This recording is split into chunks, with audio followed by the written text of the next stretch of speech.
أعوذ بالله من الشيطان الرجيم بسم الله الرحمن الرحيم قال ما خطبكن إذ راوتن يوسف عن نفسه قلنا حاش لله ما علمنا عليه من سوء قالت امرأة العزيز الآن حسس الحق أنا راودته عن نفسه وإنه لمن الصادقين۔ اس پر بادشاہ نے ان عورتوں سے دریافت کیا تمہارا کیا تجربہ ہے اس وقت کا جب تم نے یوسف کو رجھانے کی کوشش کی تھی؟ سب نے یک زبان ہو کر کہا حاشا للہ، ہم نے تو اس میں کوئی بدی کا شائبہ تک نہ پایا۔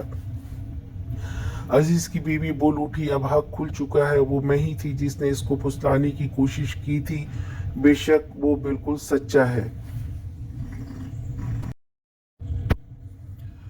خطب معاملہ خطاب اور اہم بات کے لیے ہوتا ہے۔ بادشاہ نے عورتوں کو بلایا اور تفتیش کیا کہ کیا معاملہ تھا۔ عورتوں نے گواہی دی کہ ہم نے یوسف میں کوئی برائی نہیں دیکھی۔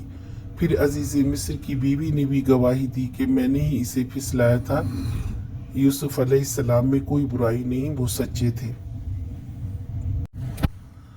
اب عزیز مصر کی بیوی کو احساس ہوا کہ وہ غلطی پر تھی، اور اس کا اعتراف کرنا بذات خود ایک بہت بڑا اعتراف تھا۔ انسان حق کو زیادہ دیر تک نہیں دبا سکتا، اللہ سبحانہ وتعالیٰ اسے غالب کر کے رہتا ہے، اور پھر پورا مصر جان چکا تھا کہ یوسف علیہ السلام بے گناہ ہے، اور عزیز مصر کی بیوی نے ان کو اپنی طرف مائل کرنے کی کوشش کی تھی۔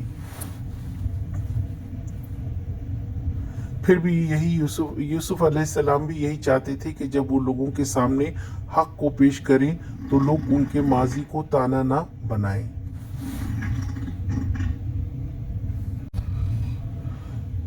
آج کا سوال، عورتوں نے یوسف علیہ السلام کے لیے کیا گواہی دی؟